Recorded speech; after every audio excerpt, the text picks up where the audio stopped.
She pointed her finger straight at him, in front of every employee on that floor, and said, "Security, remove this man, now." No warning, no explanation. Just a single command that stripped a man of his dignity in 30 seconds flat. But what Vivian Harcourt didn't know, what nobody in that gleaming tower knew, was that the quiet man she just threw away was the only thing standing between her empire and a catastrophe that would bring the whole building to its knees. And before that day was over, her own daughter would prove it. Drop your city in the comments. I want to see how far this story travels. And if you're new here, hit that subscribe button because this one goes all the way. Marcus Hale didn't make noise. That was the first thing people noticed about him. Or rather, the first thing they didn't notice.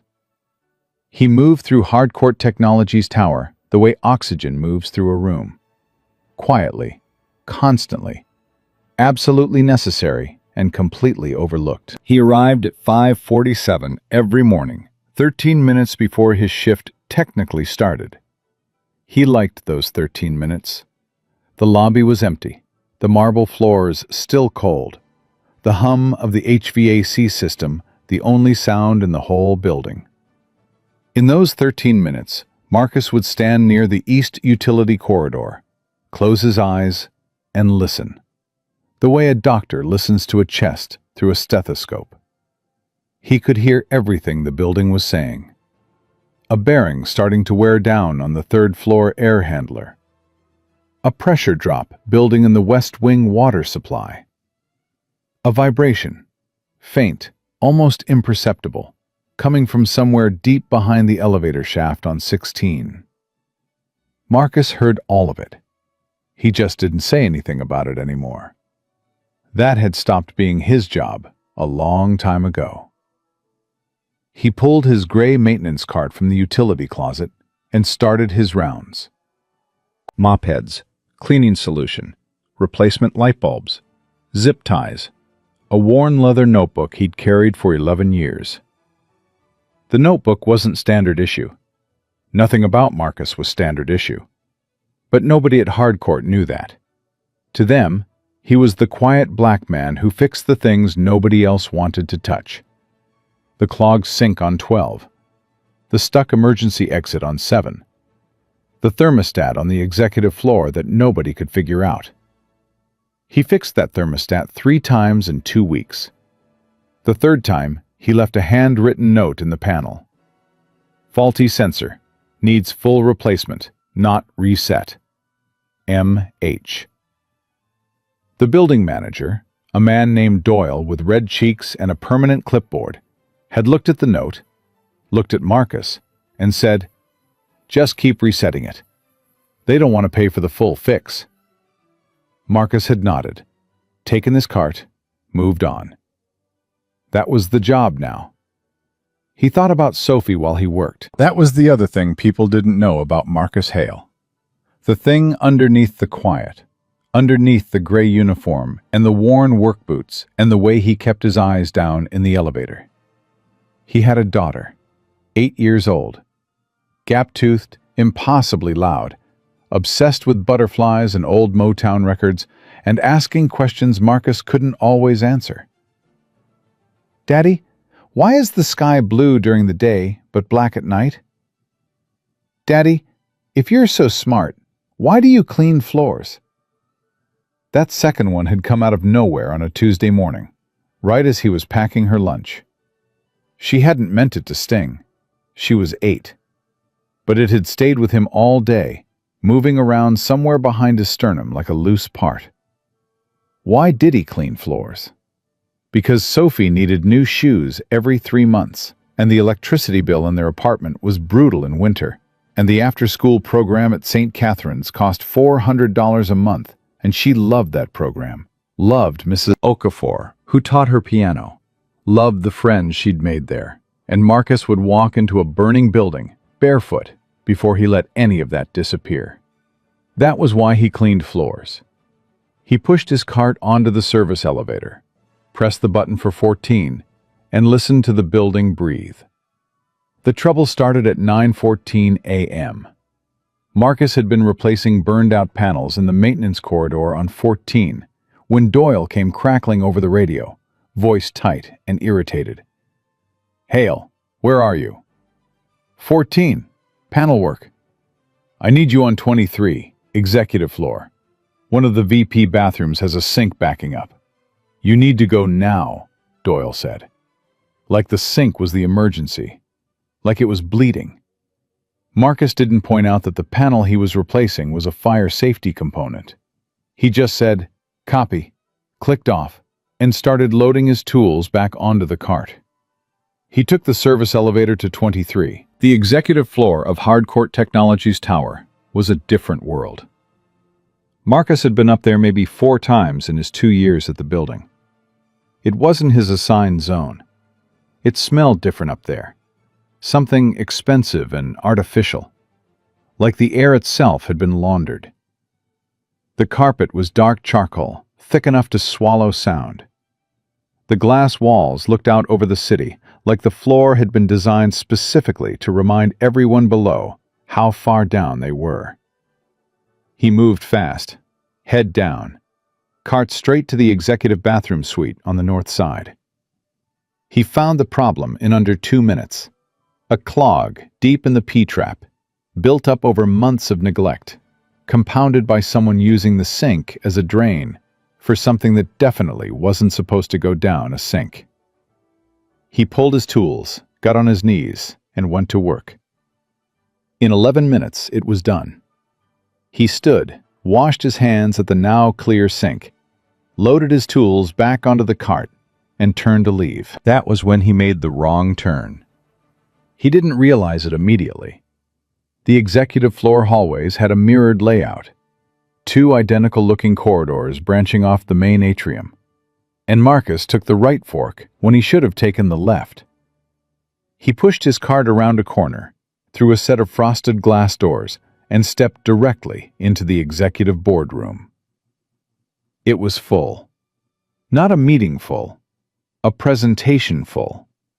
A room with maybe 40 people, VPs, senior directors, department heads, assistants standing at the walls, all turned toward the front of the room, where a woman stood at the head of a long glass table, speaking with the controlled force of someone who did not expect to be interrupted. She stopped mid-sentence. Every head in the room turned. Marcus felt the air leave his chest. "I am so sorry," he said immediately, hands up, already backing toward the door. "Wrong hall. I apologize. I'll be out of your—" "Stop." Her voice cut through the room like a blade through silk. Quiet. Absolute. Marcus stopped. The woman at the head of the table was Vivian Harcourt. He knew her by reputation more than by sight. She didn't exactly spend time on the maintenance corridors. She was somewhere in her early 40s, sharp-featured, dressed in a charcoal suit that probably cost more than Marcus made in a month. She had the kind of stillness that powerful people cultivate over years, the kind that makes everyone around them feel slightly off balance. She looked at him the way you look at something that has appeared where it shouldn't be. "Who are you?" she said. "Marcus Hale, ma'am. Maintenance. I had a repair call on the north side, and I took the wrong corridor. I'm sorry for the interruption." He kept his voice even. He kept his hands visible. He kept his eyes steady, not defiant, not cowering, just present. Something moved across Vivian's face. Not recognition, not curiosity. Something colder. "Maintenance," she repeated. "Yes, ma'am." She looked at the cart, at his uniform, at his face. Then she looked at her watch, a slow, deliberate movement, like a judge picking up a gavel. "Brian," she said. One of the men near the door straightened. "Yes, Miss Harcourt." "How does a maintenance worker end up on the executive floor during a closed-door board presentation?" Brian, who Marcus gathered was some kind of operations manager, started to stammer. He must have been given a repair call by— I don't need an explanation, Brian. I need accountability. She looked back at Marcus. What is your supervisor's name? Gerald Doyle. Call him. Miss Harcourt, Marcus said carefully.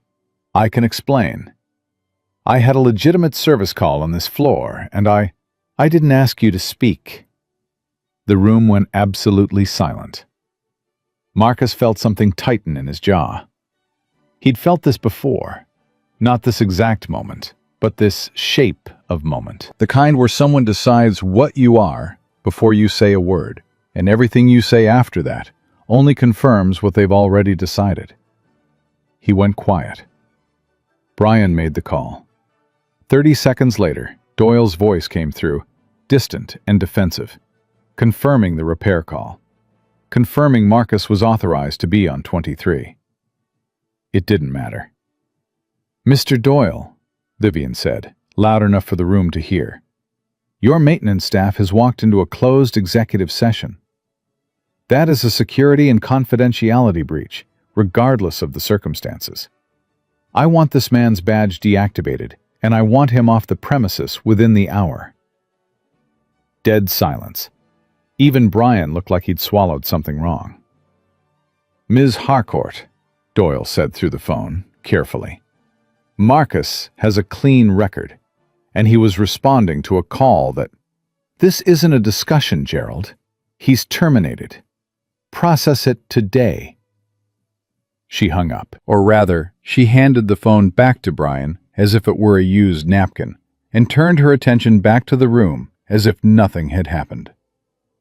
Now, she said, in exactly the same controlled tone, where were we? Marcus didn't move for a moment. He stood at the edge of that boardroom, cart in hand, 40 sets of eyes carefully looking away from him, the soft hum of the building's systems rising up through the floor the way it always did. And he felt something that he would not let himself call shame. Because it wasn't shame. He'd done nothing wrong. He'd taken the wrong corridor, that was it. But standing there, absorbing what had just happened to him in 30 seconds in front of 40 strangers, he understood that what had just been done to him had nothing to do with wrong corridors. He pushed his cart out of the room. The frosted glass doors swung shut behind him. He went back to 14 and finished replacing the fire panel. He wasn't going to leave a half-done job. That wasn't how he operated. Whatever else was happening, the termination, the badge, the HR forms waiting for him downstairs, the panel needed to be finished because the panel was a life safety component, and nobody else in this building knew enough about the system to do it correctly. He worked quietly, methodically. His hands didn't shake. When he was done, he packed his tools, pushed the cart back to the utility corridor, and stood there for a moment with his hand on the cold metal handle. He thought about Sophie. He thought about the piano lessons and the electricity bill, and the way she'd looked at him over breakfast that morning, hair still messed up from sleep, asking if she could have pancakes on Saturday. Yeah, baby, he'd said. Saturday. All the pancakes you want. He'd meant it as a promise. He still meant it now. He picked up his radio and clipped it to his belt out of habit, then remembered it wasn't his anymore, and set it down on the cart. Then he walked to the service elevator, rode it to the lobby, and went to find Doyle. Doyle's office was a small, windowless room near the loading dock that always smelled like coffee and industrial cleaner. When Marcus knocked and stepped inside, Doyle was already on his feet, agitated, his clipboard forgotten on the desk. "Marcus," he started. "It's fine, Gerald." "It's not fine. She overreacted. I'm going to put in a call to HR and to building management and make sure this goes on record as Gerald." Marcus's voice was calm, not defeated, not angry, just settled in the way a man gets when he's absorbed a blow and decided it doesn't change who he is. "I'm not asking you to fight for me. I appreciate it. But she made her decision, and this is her building. I'll clear out my locker." Doyle stared at him. "You're not even going to push back?" "Push back to who? She's the CEO." "That doesn't mean she gets to—" "It kind of does, Gerald." Marcus looked at him steadily. "I know that's not how it should work, but that's how it works." Doyle sat down heavily. He rubbed his face with both hands. "I'm going to put it in the report that she had no grounds. That's at least going on the record." "Okay," Marcus nodded. "Thank you." He shook Doyle's hand, firm, brief, and went to clear out his locker. His locker held almost nothing. A change of socks. A granola bar he kept for long shifts. A photo of Sophie from her first day of second grade, taped to the inside of the door. Gap-toothed grin, pigtails. A backpack nearly as big as she was, holding up a sign that said, "I am ready," in her careful second-grade handwriting. He took the photo down carefully, folded it into his shirt pocket. The granola bar he left. Someone else would find it. He put his uniform jacket on the hook, pulled his own jacket from the bottom shelf, and zipped it up.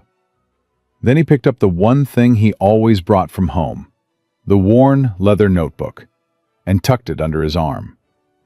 He walked out of the maintenance area and into the main lobby.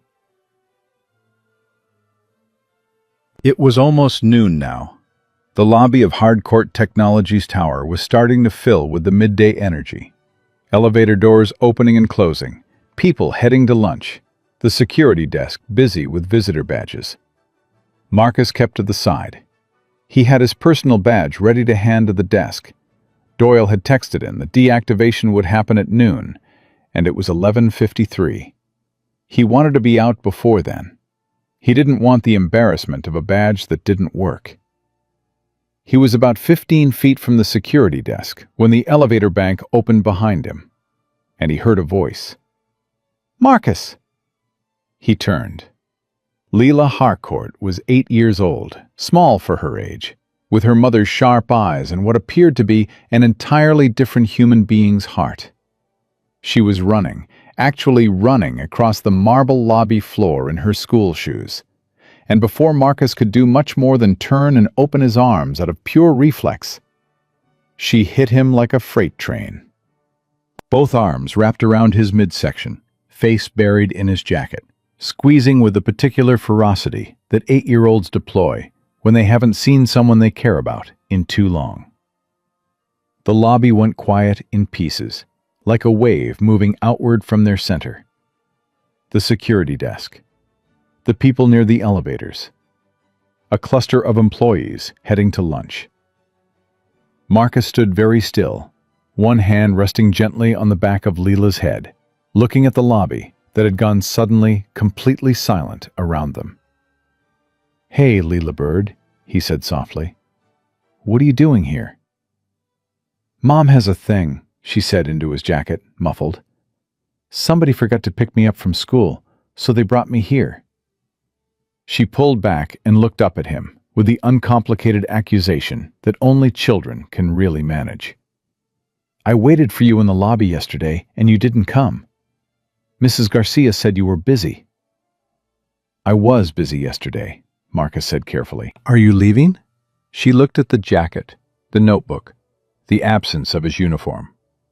"You look like you're leaving." He paused, looked at her face. "I have somewhere I need to be, yeah." "Will you be back tomorrow?" From behind Leela, a sound, the elevator doors opening again, and Vivian Harcourt stepped into the lobby. She saw Marcus first. Then she saw her daughter's arms still around his waist. Something moved across her face that Marcus could not entirely read. A flicker of something that went deeper than surprise, before the controlled mask came back down. "Leela," she said sharply, "come here." Leela turned. "Mom, Marcus is here. Were you going to tell me he was—" "Leela, now!" Leela let go of Marcus and walked to her mother, looking back once over her shoulder, with a look that said, I don't understand what's happening, but I know it's wrong." Vivian looked at Marcus. He looked back at her. The lobby was a held breath. "You were supposed to be off the premises," she said. "I'm leaving now," Marcus said. "I was collecting my personal belongings." A pause stretched between them. Leela tugged on her mother's sleeve and said, in the loud, honest whisper of a child who doesn't fully grasp the concept of subtext, "Mom, why is Marcus leaving? Did something happen? Is he in trouble?" Vivian said nothing. Marcus crouched down to Leela's level, slowly, so Vivian could see every movement, and looked the little girl in the eye. "Hey," he said quietly. "I'm okay. You don't need to worry about me, all right? You just be good. Work hard in school. Deal?" Leela's lip trembled, the way 8-year-olds' lips do when they're fighting against feelings too big for them. "Deal," she whispered.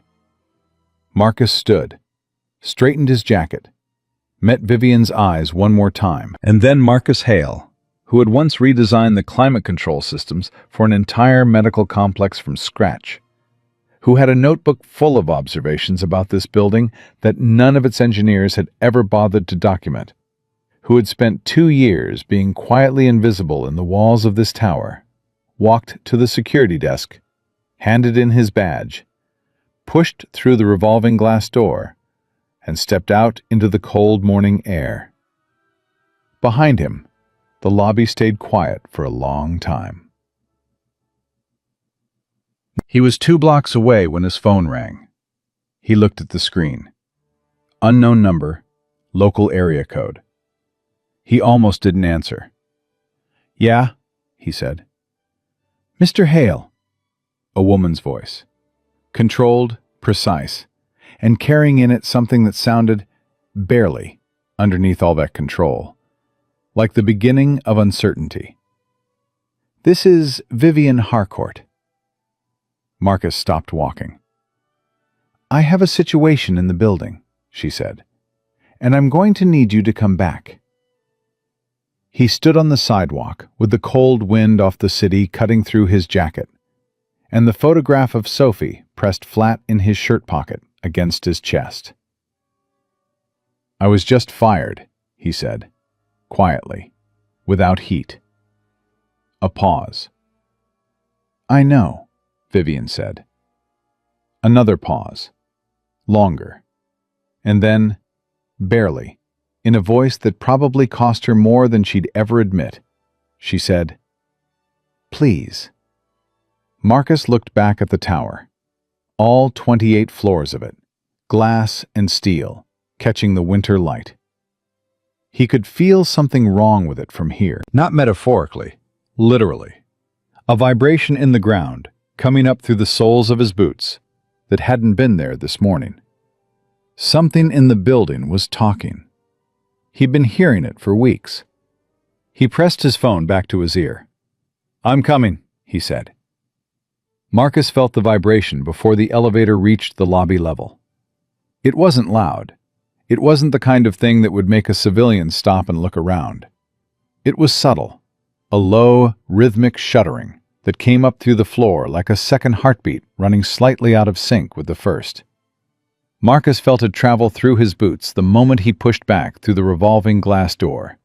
And he knew, the way he always knew, that the building had been trying to say something for a long time, and nobody had been listening.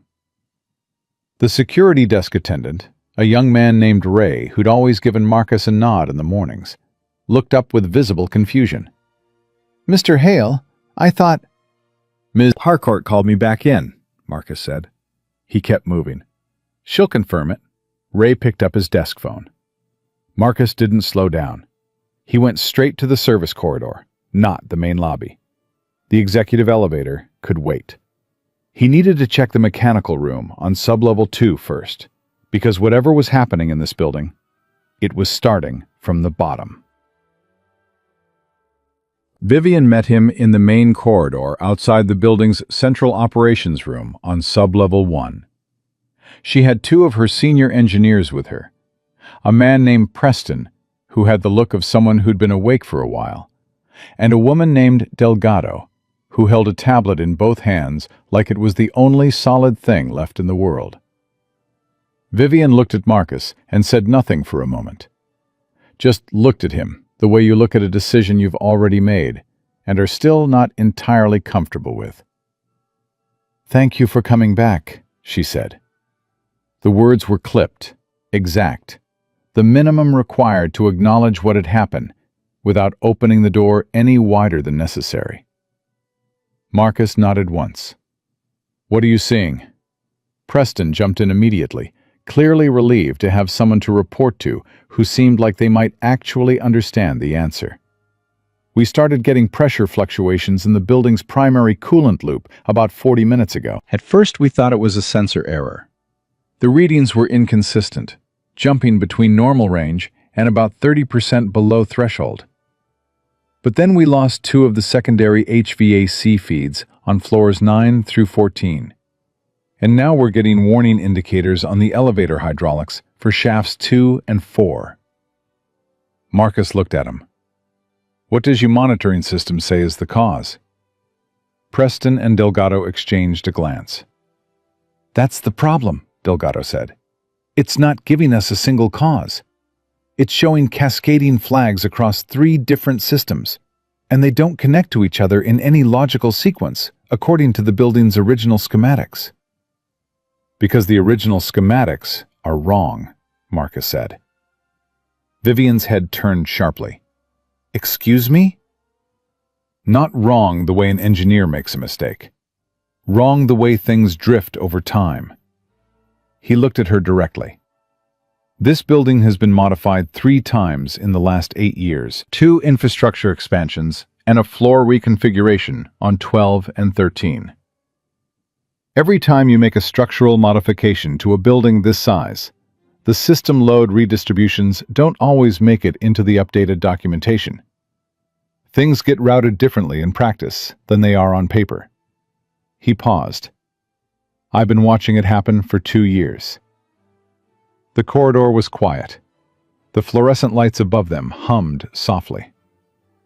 "You've been watching it," Vivian said, and the words were careful, each one set down deliberately, the way you set something fragile on a shelf.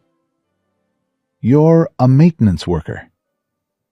"I was a maintenance worker," Marcus said, "as of about an hour ago." Something moved across her face. She controlled it quickly, but not quickly enough. "We can discuss the employment situation later. Right now, I need to understand what's happening to my building." 4,200 people, Marcus said. She blinked. "What?" "Your building has 4,200 people in it on a typical Thursday. That's the number you should be thinking about right now, not the employment situation." He looked at Preston. "Take me to the primary mechanical room." The primary mechanical room on sublevel 2 was large, loud, and overwhelmingly technical.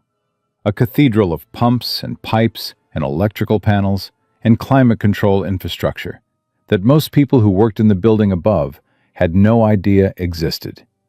Marcus walked into it like he built it himself. He moved through the room without hesitation, placing his hand on pipes, listening, checking gauges, reading pressure indicators with the focused quiet of a man solving a problem he's already thought about from 3 different angles. Preston walked alongside him, trying to keep up. Delgado stayed near the door, monitoring her tablet. "Talk to me about the coolant loop," Marcus said, crouching near a junction of pipes in the northeast corner. "Primary pump is running at full capacity," Preston said, "but the pressure differential between the intake and return sides is dropping.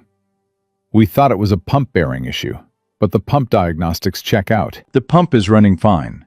The pressure just isn't building the way it should." "Because the pump isn't the problem," Marcus said. He stood and moved to the opposite wall, where a series of valves ran along a manifold. He looked at them closely, then reached out and put 2 fingers on the pipe just downstream of valve 7. He was still, completely still, eyes closed, feeling. Preston watched him. What are you doing? Listening. A pause. This pipe has a partial blockage. Not total. You're still getting flow, which is why the pump looks fine and why the diagnostics aren't catching it. But you're down maybe 35% of rated flow capacity on this branch. And because this branch feeds the cooling exchange for the primary data center on 11, as well as the HVAC loop for 9 through 14, the whole system is working harder to compensate.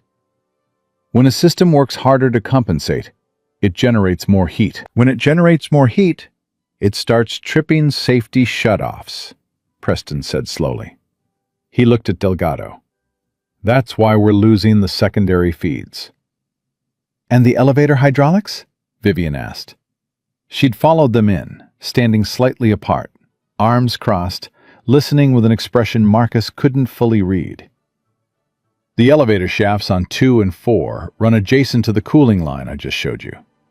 The heat buildup from the struggling coolant system is affecting the hydraulic fluid temperature in those shafts. When hydraulic fluid overheats, the system safeties engage. He turned to look at her. Right now, it's just warning indicators. If you don't fix the blockage in the next 2 to 3 hours, those elevators will shut down. And depending on how the heat continues to distribute through the structure, there's a meaningful risk to the data center on 11. Vivian's jaw tightened. How meaningful? Meaningful enough that your IT people should start controlled shutdowns of non-essential systems on 11 right now, as a precaution. She turned to Delgado. Call IT. Tell them Marcus Hale is authorizing a controlled, partial shutdown of the data center on 11, and I want it done in the next 15 minutes. Delgado was already moving. Preston looked at Marcus with a particular expression of someone who has just realized they've been standing in the dark and someone else turned on the lights. How did you know it was valve 7? This manifold has 22 valves. Marcus reached inside his jacket and pulled out the worn leather notebook. He opened it to a page near the middle. Handwritten notes, sketches of pipe layouts, dates, observations, measurements he'd taken informally over 2 years. He handed it to Preston. Preston stared at it. I noticed the vibration signature on this section of pipe changing about 6 weeks ago, Marcus said. Little things. The sound it makes when you stand next to it. The temperature of the outer casing. I marked it down because that's what you do when you're paying attention. He looked at Preston evenly.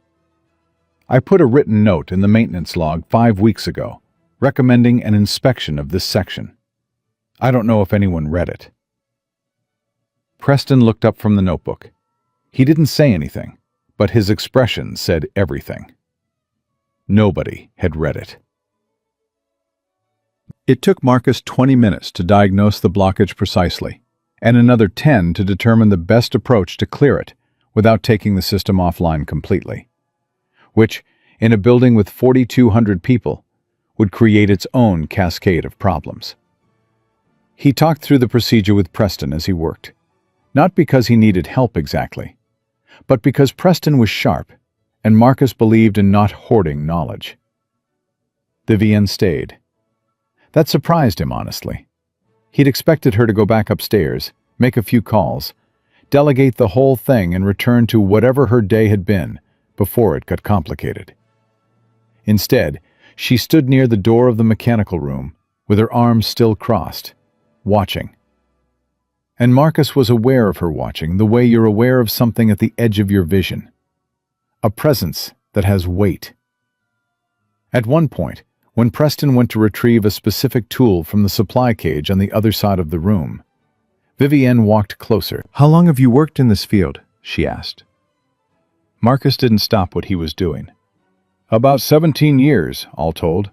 Started as an apprentice HVAC tech right out of the Army. Got my certifications, started doing larger commercial systems. Building management consulting for about 6 years after that. He paused. Then some personal things happened. And then maintenance work. What personal things? He looked at her then, steadily, She met his gaze and didn't apologize for asking, which he actually respected in a strange way. She was exactly as direct about wanting information as she was about everything else. "My wife passed," he said. "Sophie's mother. It was sudden. And when something like that happens, you make choices based on what's right in front of you, not what's best for your resume." He looked back at the pipe. Sophie was 3. She needed consistency, stability, a father who was home at a predictable time and not flying to different cities every other week. Vivian was quiet for a moment. "I'm sorry about your wife," she said. "Thank you." Another pause. The mechanical room hummed and groaned around them. Somewhere above their heads, 4,200 people went about their Thursday with no idea any of this was happening beneath them. "The girl knows you," Vivian said. "Leela." It wasn't quite a question. "Your wife, your ex-wife, I assume. She brings Leela by the building sometimes on school breaks. Leela started talking to me in the lobby about 8 months ago. Kids her age, they don't see the uniform the way adults do." He almost said something more, then didn't. "What were you going to say?" Vivian asked. He looked at her again. This woman was sharp. He'd give her that.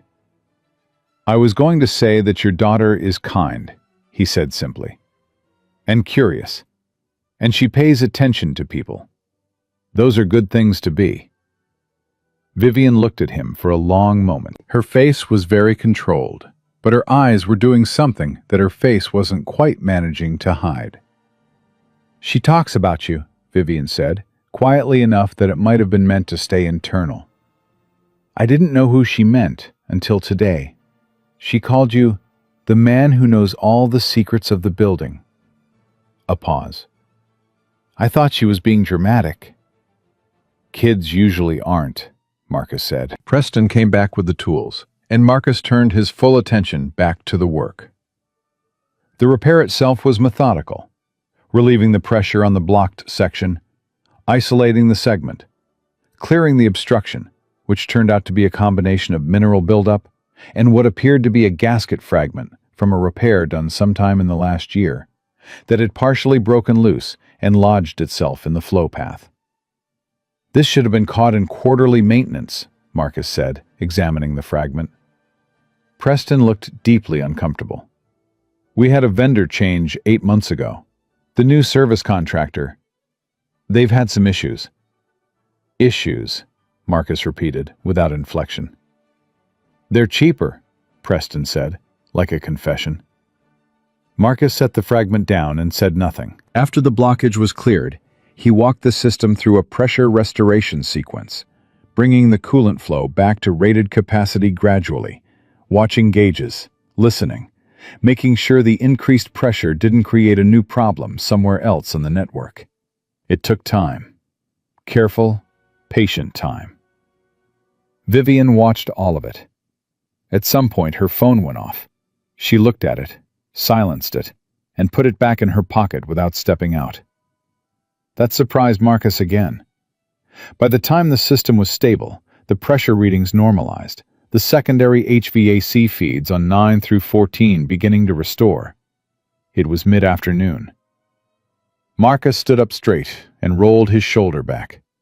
The left one ached from working at an awkward angle, the same shoulder that had been giving him trouble since a job site fall 5 years ago, and looked at the gauges one more time. "You're stable," he said. "Elevators should clear their safety flags within the next 20 minutes as the hydraulic fluid temperature comes back down. I'd recommend getting a proper inspection of this entire manifold section done by end of week, not by your current vendor." He looked at Preston. "And read the maintenance logs. All of them, not just the flagged ones." Preston nodded like a man who has just taken a personal vow. Marcus picked up his notebook from the floor where he'd set it, tucked it back inside his jacket, and turned toward the door. "Mr. Hale." He stopped, turned back. Vivian Harcourt was standing in the middle of the mechanical room with her arms uncrossed. which he realized was the first time he'd seen that today. She looked not smaller exactly, but less armored, like something had shifted in the structure of how she was holding herself. "I made a decision this morning based on—" She stopped, started again. "I made a decision this morning that was wrong." Marcus waited. "Not procedurally wrong," she said, and she wasn't the kind of person who softened things, so he appreciated that she wasn't trying to. "Morally wrong. You were doing your job, and I used what happened as an excuse to assert authority in front of people I was trying to impress. And I took it out on you." She held his gaze. "That's what actually happened, and I want you to know that I know that." The mechanical room hummed. Preston had found something interesting to look at on the pressure gauge. Marcus looked at Vivian for a long moment. "I appreciate you saying that," he said. "I'm not asking you to forgive me," she said. "I'm just telling you the truth." "I know you're not asking." He considered his next words carefully, not because he didn't know what they were, but because he wanted them to be exactly right. "What you did this morning was wrong. You're right about that. And I'm not going to stand here and tell you it didn't matter, because it did. I have a daughter who asks me questions I don't always have good answers to. And one of those questions is going to be why her father came home early today." He paused. "But I'm also not going to stand here and act like today didn't show me something, too." "What did it show you?" Vivian asked. And she asked it like she actually wanted to know. "That you're capable of staying in a room that's uncomfortable for you," Marcus said. "Most people in your position would have gone back upstairs after 5 minutes and let the engineers handle it and gotten a report later. You stayed." He let that sit for a moment. "I don't know what that means yet, but I noticed it." Vivian held his gaze. Something behind her eyes was working through something complicated, and she was letting him see it, which was itself a kind of admission. "I'd like to talk to you," she said. "Properly. Not here, not in a mechanical room. Tomorrow morning, if you're willing." "About what?" "About this building. About what you've been seeing in it for 2 years that nobody else has been paying attention to." A pause. "And about whether there's a conversation to be had about your employment situation." Marcus was quiet for a moment. "I'll think about it," he said. "That's fair." He walked to the door, stopped with his hand on the frame. "Ms. Harcourt." He turned back one more time. "Your daughter told me once that her favorite thing about this building was the way the lights reflected on the lobby floor in the afternoon. She said it looked like the building was showing off." He looked at Vivian steadily. "She's been coming here since she was small, watching this building. She figured out it had something worth paying attention to." He held her gaze. "Kids usually aren't wrong about that kind of thing." He walked out. Behind him, the mechanical room was very quiet, except for the deep, satisfied hum of a building running at full pressure again, all its systems breathing the way they were supposed to. He found Leela in the lobby. She was sitting in one of the side chairs near the windows, with a book open on her lap that she was clearly not reading, because her eyes were fixed on the elevator bank. When the elevator doors opened and Marcus stepped out, she was on her feet before he'd fully crossed the threshold. She didn't run this time. She walked toward him, with the particular dignity of a child who has decided to be mature about something, which made her look both much younger and somehow older than 8. "Are you going to be okay?" she asked. "Yeah, Leela Bird," he said. "I'm going to be okay." She looked at him carefully, with her mother's sharp eyes. "Did you fix something?" "I fixed some things." "I figured you would," she said, simply, with the unassailable confidence of a child who has decided what she thinks about a person and isn't interested in revising it. "You always fix things." He crouched down to her level. "How'd you get so smart?" She considered this seriously. "I read a lot. and I pay attention," she said. He laughed. It was the first time he'd laughed since 9:14 that morning, and it felt like something loosening in his chest. "That's exactly right," he said. "That's all it is." She studied him a moment longer. Then, carefully, with the deliberateness of someone making a point, she reached into the pocket of her jacket and pulled out a folded piece of paper and held it out to him. He took it, unfolded it. It was a drawing, done in colored pencil, with the confident imprecision of a child's hand. A tall building with sunlight coming off its windows, and in front of the building, a small figure with brown skin and a gray jacket. And the figure had his arms open, like he was ready to catch something. In the bottom corner, in Leela's careful printing, "The man who knows the secrets." Marcus folded it back along its creases and held it for a moment. "Thank you," he said. "You should keep it," Leela said, very seriously. "I'm going to," he said. "I promise." He stood. Behind Leela, the elevator bank opened again, and Vivian stepped into the lobby. She stopped when she saw them.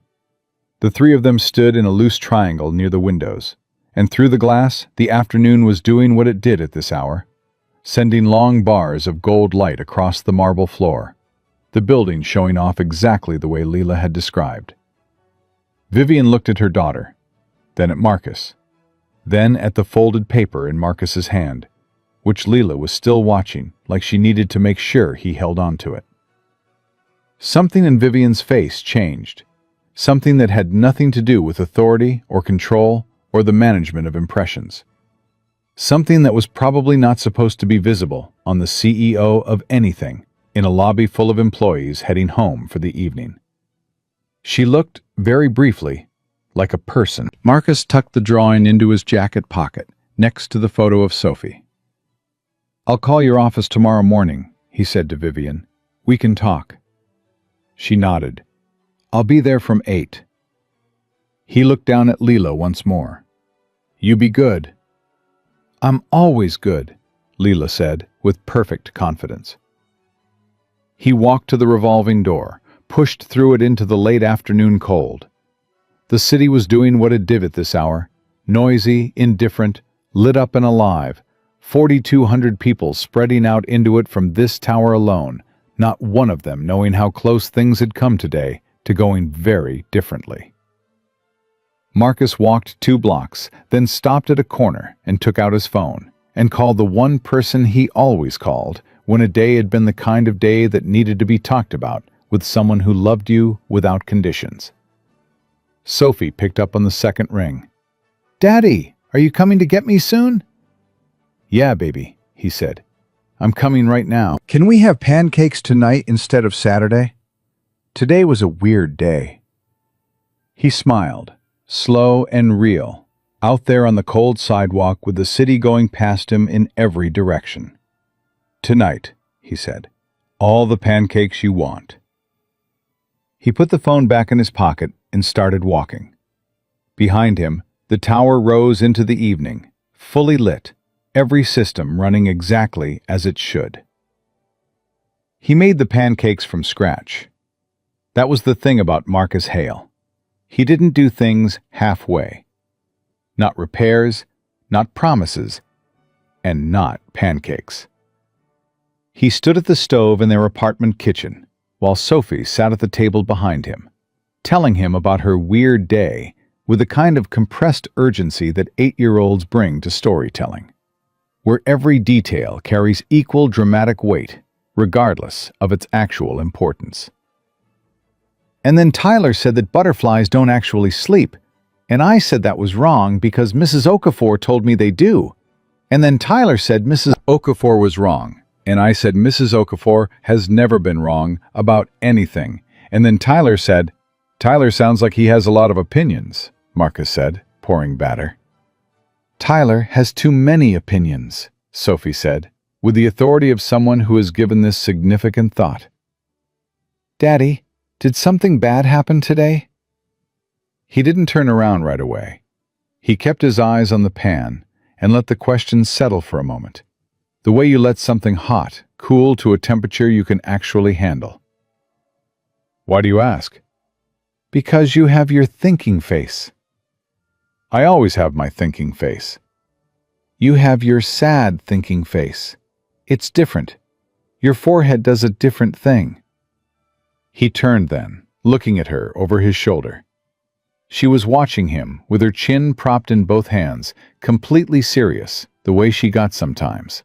This flash of a person much older than 8, peering out from behind the gap-toothed grin. I lost my job today, he said. He'd gone back and forth on the drive to pick her up, about whether to tell her, and how much, and how to frame it. But Sophie had always responded better to the truth than to the careful version of it. She was too sharp for careful. She processed this in silence for a moment. Were you bad at it? No. Did you do something wrong? No. Then why? He turned back to the stove. Sometimes people make decisions that aren't about whether you did something wrong. Sometimes it's about other things. Sophie was quiet behind him. He could hear her thinking, which was a real sound, a kind of weight in the air. That's not fair, she said finally. No, Marcus agreed. It's not. What are we going to do? We're going to eat pancakes tonight, he said. And tomorrow I have a meeting, and we're going to be fine. He looked back at her again. You trust me? She held his gaze. Always, she said, simply, like the answer was so obvious it barely needed saying. He put the first stack on a plate and brought it to her, and she poured syrup with the focused intensity of someone performing a critical operation, and neither of them said anything more about it that night. He was at Hardcourt Technologies Tower at 8 the next morning. He dressed differently than he had yesterday. Not a uniform, because he no longer had one, but a good jacket, a collared shirt, the kind of clothes he kept for situations that asked something of him. He'd pressed them the night before, while Sophie slept, standing in the kitchen with the iron, thinking about what he was walking into, and whether he'd be walking back out of it with something worth having. Vivian's assistant, a composed young man named Elliot, who seemed to have been born specifically for the role of managing other people's complicated schedules, met Marcus in the lobby and walked him to the executive floor, without a word about the previous day, which Marcus appreciated. He'd taken the main elevator this time, not the service car, and the ride up was smooth and quiet, and he watched the floor numbers climb and thought about the building's systems running underneath him, the coolant pressure restored, the elevators clear of their safety flags, the data center on 11 humming along at normal capacity. He'd fixed it. Now he was going to see what fixing it had been worth. Vivian's office was large, without being excessive, which told Marcus something about her. She could have had a corner showpiece with city views and a conference table big enough to seat a minor government. Instead, it was functional, ordered, a workspace that belonged to someone who actually worked in it. She was on the phone when Elliot showed Marcus in, and she held up one finger without looking away from the window, finishing the call in clipped, decisive sentences. She hung up and turned. "Thank you for coming," she said. "Sit down." Marcus sat. She sat across from him, not behind her desk. She'd pulled 2 chairs to a low table near the window, which was either a power move designed to seem informal, or a genuine attempt at a different kind of conversation. He wasn't sure yet which. She had a folder on the table. She didn't open it immediately. "I want to start by telling you what I've done since yesterday afternoon," she said, "because I think you deserve to know that the conversation we're about to have isn't a performance." He said nothing, listened. "I had a full review of the maintenance log for this building done last night. I asked Preston to go through the last 18 months of records." She paused. "Your name appears 47 times in those records. Service completions, system observations, recommendations. There are 11 entries where you flagged potential issues, and recommended specific repairs. She finally opened the folder. Of those 11, 6 were implemented. 5 were not. Of the 5 that were not implemented, 3 directly contributed to what happened yesterday. Marcus looked at the folder, then at her. "I wanted to know that," she said, "before I talked to you. So that this wasn't a conversation between someone who fired an employee and feels guilty about it and the employee she fired. I wanted to know what the facts were." "And now you know them," Marcus said. "Now I know them." She closed the folder. "I also spoke to Gerald Doyle this morning. He told me that in the 2 years you've been here, you've never been late, never complained about assignments, and resolved every repair request faster than the building's contracted service times. He also told me—" She stopped briefly. "He also told me that you were a building systems engineer before you took this position, and that you hold active certifications in commercial HVAC, building management systems, and structural mechanical engineering." "My certifications are current, yes." "Why didn't you tell anyone that?" "Nobody asked," Marcus said. "The job didn't require it. And in my experience, when you walk into a new situation with a long list of your qualifications, people hear the list instead of watching what you actually do." Vivian was quiet for a moment, studying him with that precise, unreadable expression. Then something shifted slightly in it, like a door opening a crack. "That's an unusual philosophy," she said. "My father used to say that a man who introduces himself by telling you what he's worth probably isn't worth as much as he's saying." Marcus looked at her evenly. "I always figured the work does the introduction eventually, one way or another." She held his gaze. "It did, yesterday." "Yeah," Marcus said. "It did." A short silence moved between them. Not uncomfortable exactly, but weighted, carrying everything from the day before that neither of them had fully put down yet. "I want to offer you a position," Vivian said. "A real one. Not a return to the maintenance role. I mean a substantive position in this building's facilities and infrastructure management. Director level.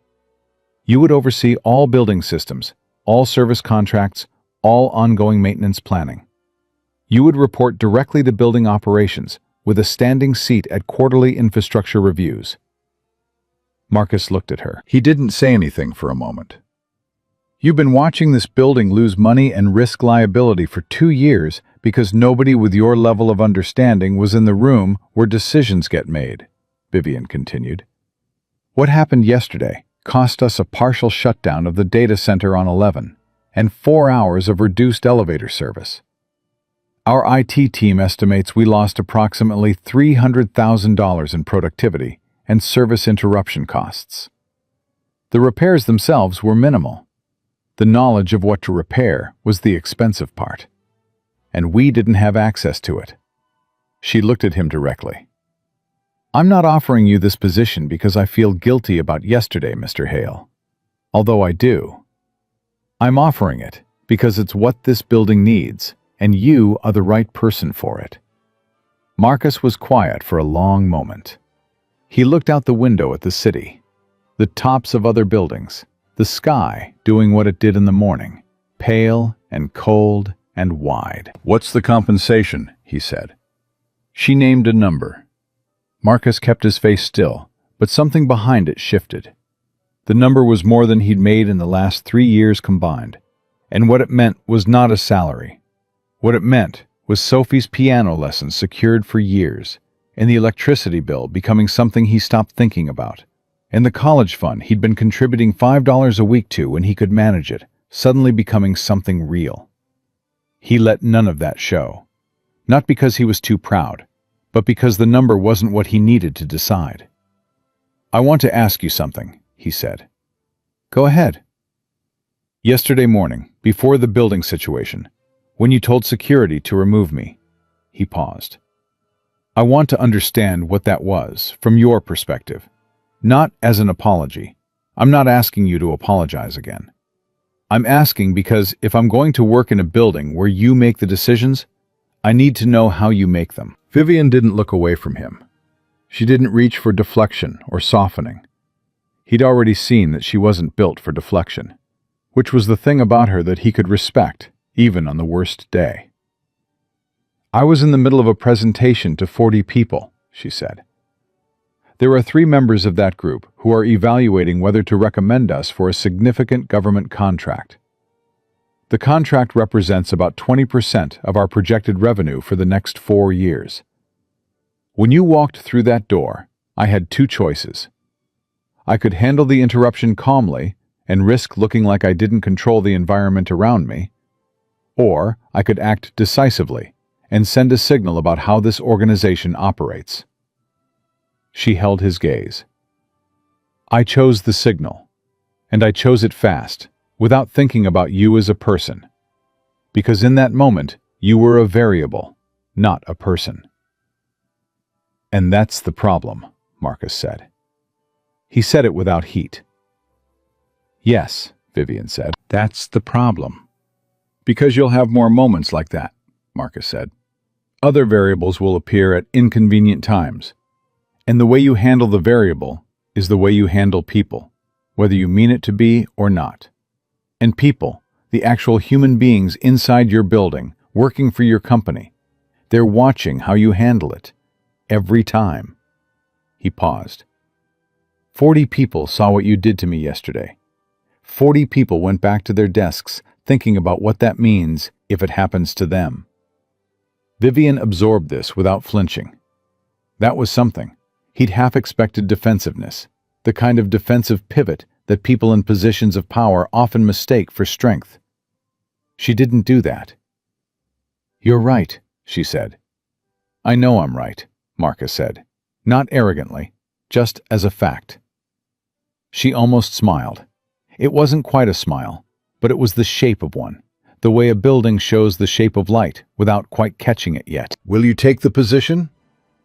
I need a week, Marcus said. She looked surprised, which itself told him something. She wasn't used to people asking for time. A week, she repeated. I need to talk to my daughter. I need to think through what this would mean for her schedule, her routine, the things that are already working. He looked at Vivian steadily. I've built something careful with Sophie. Her life has a shape that works for her. Before I change my job significantly, I need to know that the change is actually better for her, not just better for my resume. Vivian looked at him for a long moment. He had the sense that she was recalibrating something. Not about him specifically, but about the category of decision she thought she'd just offered, which she'd probably expected to close in this conversation. Take a week, she said. Thank you. He stood. She stood.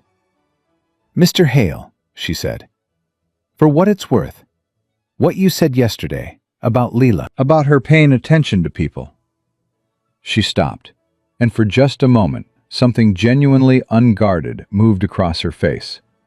The kind of thing that doesn't have anything to do with boardrooms or contracts or the management of impressions. She talks about her father the same way, the one she lost. A pause. She says he knew the secrets of things too. Marcus went still. I didn't know that, he said.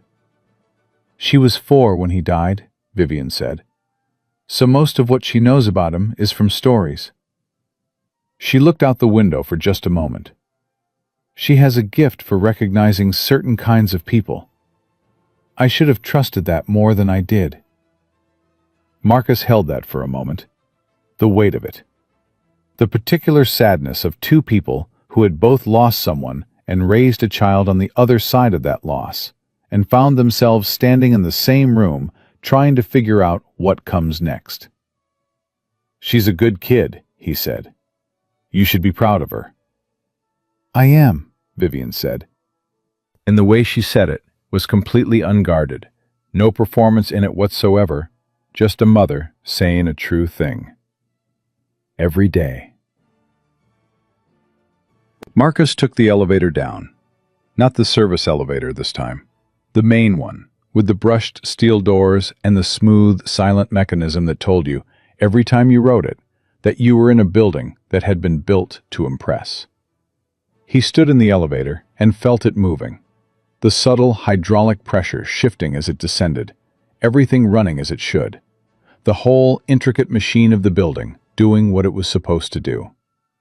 He thought about the leather notebook in his jacket pocket. All those pages of observations, dates, measurements, the things he'd noticed and written down, because writing things down was how you proved to yourself that something was real, that you'd been paying attention, that the quiet work of watching mattered even when nobody was watching you watch. He thought about Sophie asking him why he cleaned floors. He thought about what he was going to say to her when he got home. The elevator reached the lobby. The doors opened. Marcus stepped out into the morning light coming through the glass front of the building, and he stood there for a moment, not moving, just standing in the place where Leela had run to him yesterday. The same marble floor, the same bars of light, the building showing off the way it did at this hour. Ray at the security desk looked up. "Mr. Hale?" "Ray," Marcus said. "You coming back?"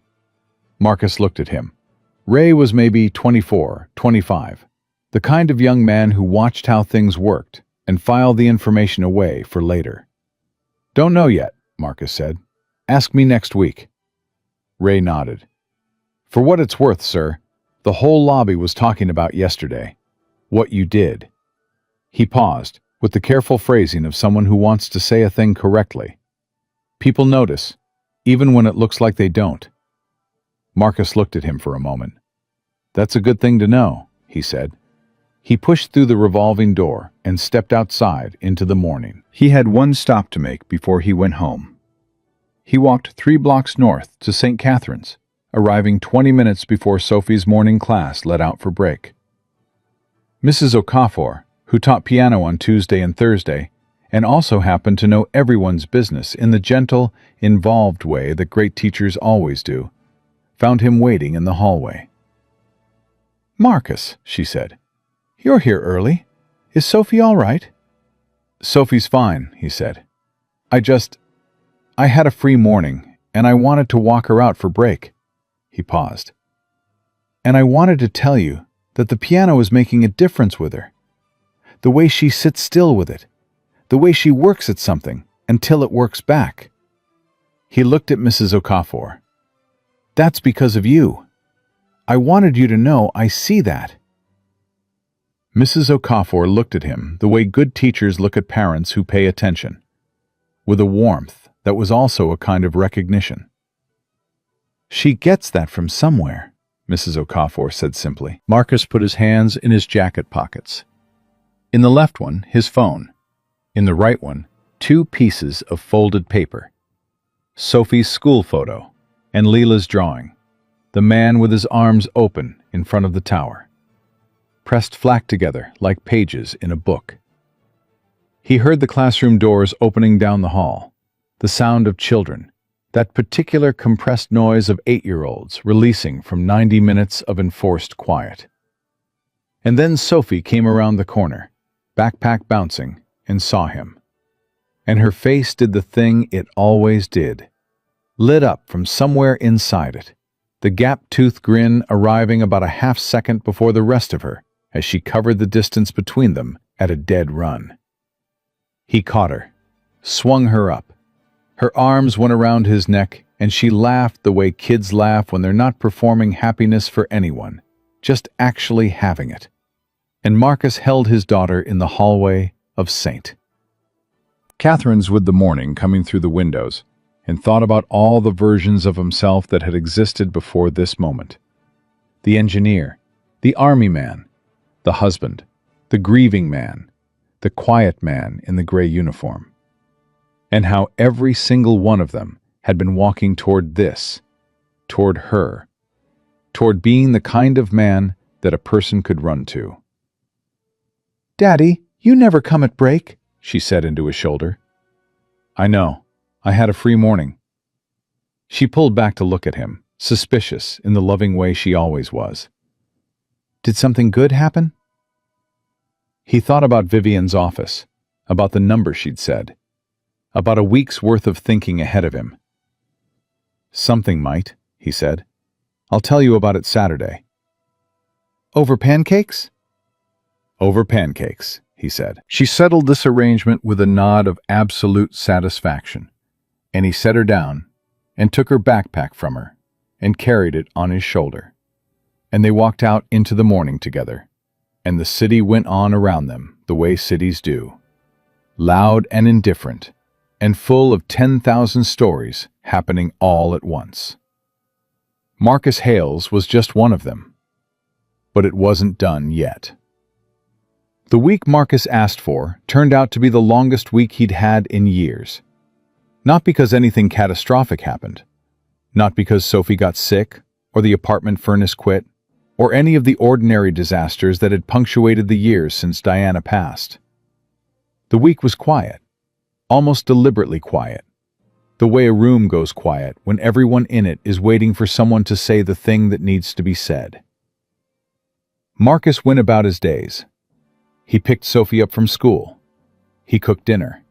He checked on 2 freelance repair calls he'd gotten through a former colleague. Small jobs. Residential HVAC troubleshooting. The kind of work he could do in his sleep. And he sat at the kitchen table in the evenings after Sophie went to bed and looked at Vivian's offer the way you look at a piece of machinery you're not entirely sure you trust yet. Not because it looked wrong, because he'd learned over 43 years of life and 17 years of working on things that could hurt people if they failed, that the fact that something looks right is not the same thing as knowing it is. He called his mother on Tuesday. She was 71, living in Charlotte, and she had the particular gift that some older black women carry like a second skeleton: the ability to hear everything you're not saying. "You're calling me on a Tuesday at 7:30, she said, before he'd gotten past hello. "What happened?" "I might have a new job." "Might," she repeated. "Someone offered me a position. A good one. Director level. Building systems management. Serious compensation." He paused. "At the place that fired me last Thursday." The silence on the other end was the kind his mother deployed with surgical precision.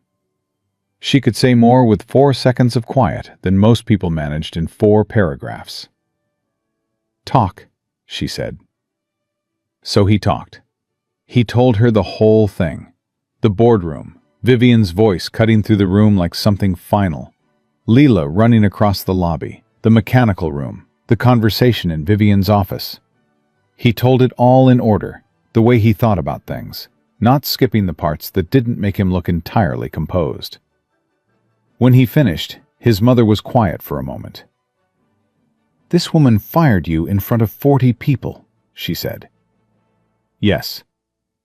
"And the next day, she offered you a director-level job." "Yes." "And you asked for a week." "Yes." "Good," his mother said, "because a man who jumps at the first thing offered after someone disrespects him tells that person that the disrespect had a price, and that price was low." She paused. "You know what this woman is testing? Whether she knows she's doing it or not." "What's she testing?" "Whether you need her approval more than you need your own." A short, certain silence. "Do you?" Marcus looked at the wall of the kitchen. There was a drawing Sophie had made last year taped next to the light switch. A house with a very large sun and 2 stick figures of unequal height standing in front of it, both of them with their arms open. "No," he said. "Then act like it," his mother said. "Take the job if it's right. Don't take it if it isn't. But don't make the decision based on what it means about what happened last Thursday. That's a separate thing. Keep them separate." "How do you always know what the actual question is?" Marcus said. "Because I raised you," she said, "and I know how your brain moves around things it's not ready to look at directly." She softened slightly, the way she did when she'd made her point and could afford to. She sounds like she's trying, Marcus. People who aren't trying don't say out loud that they were wrong. They just move forward and let the wrongness disappear into the past. A pause. What does Sophie think? I haven't told her the details yet. I told her something might happen. She said, "Okay, tell me Saturday over pancakes." His mother made a sound that was somewhere between a laugh and a sigh. That child. Yeah. She's going to be fine, Marcus, whatever you decide. She's going to be fine because you are who you are, and that's what she's growing up inside of. He heard her settle back in her chair, the small domestic sound of a person in their own comfortable place. Call me after Saturday. I will. And Marcus? Yeah, Mom? Diana would be proud of you. She would have thought this whole story was absolutely ridiculous, and she would have been proud of you. A pause. In that order. He laughed, the same laugh that had come out of him in the lobby when Leela said she was always good. The kind that arrives from somewhere deep and relieves something. In that order, he agreed. The Saturday came with low clouds and the smell of coming rain, and Marcus made the pancakes from scratch again, and Sophie sat at the table, watching him with the focused patience of a child who has been promised information and intends to collect it. He told her. Not the way he'd tell an adult, not with numbers and titles and the full geopolitical complexity of Vivian Harcourt's motivations. He told her the shape of it, in the language of an 8-year-old, who was sharp enough to understand more than people gave her credit for. The woman who made me leave the building, Marcus said. She called me back because something was wrong, and I knew how to fix it.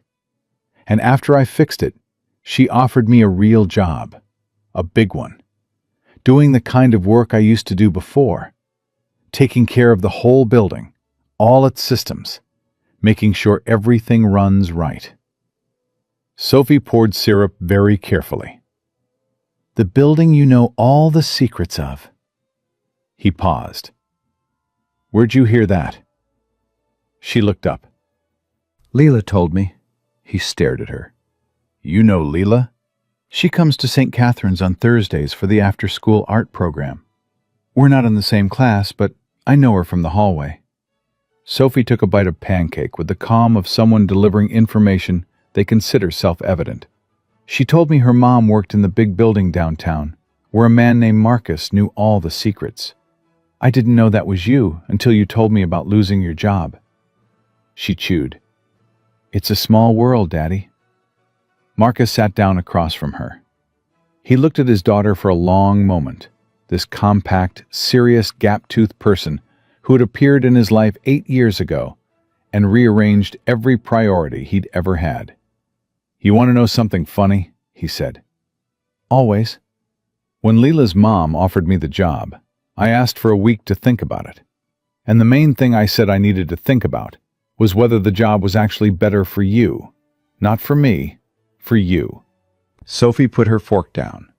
She looked at him with the expression she got when she was about to say something that she'd already thought through completely and was now ready to deliver.